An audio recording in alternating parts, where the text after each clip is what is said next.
உம்மு Salama ரலியல்லாஹு அன்ஹாவுடைய வீட்டில் காத்தமுன் நபியில் இருக்கிறார்கள். தோழர்கள் சந்திக்க வருகிறார்கள். வியந்தே போகிறார்கள், ஆச்சரியப்பட்டு போகிறார்கள். ஏன் தெரியுமா? ரசூல் ஸல்லல்லாஹு உடுத்திருந்த ஆடை, எப்பவுமே வெள்ளை ஆடை தான் பிரியப்படுவாங்க. கருப்பு சிகப்பு கலந்த ஒரு ஆடை, கருப்பு சிகப்பு கலந்த ஒரு ஆடை, காத்தமுன் நபியில் கோடு போடப்பட்ட அந்த ஆடை அணிந்திருக்கிறார்கள். சர்க்காரை ஆலம் ஸல்லல்லாஹு அலைஹி வஸல்லம் சஹாபாக்களுக்கு ரொம்ப வீழ்ச்சியில் விழித்து பார்க்கிறார்கள். எம்பெருமானின் அந்த நிலை உண்மையிலேயே வியந்து போகிறார்கள். ஸல்லல்லாஹு அலைஹி வஸல்லம் இப்படி ஒரு ஆடை என்று யோசிக்கிறார்கள்.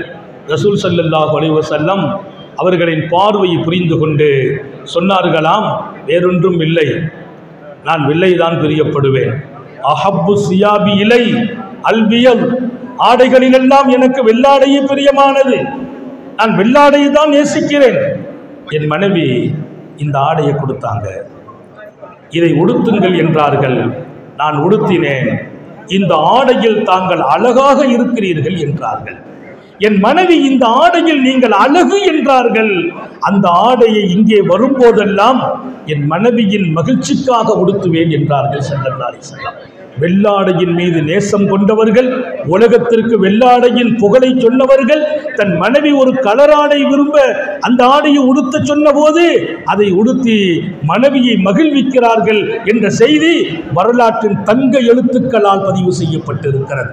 நபிகள் நாயகம் ஸல்லல்லாஹு அலைஹி வஸல்லம் மனைவி நம்ம விருப்பத்துக்கு மாறணும், அவங்க விருப்பத்துக்கு நம்ம போயிடணும்.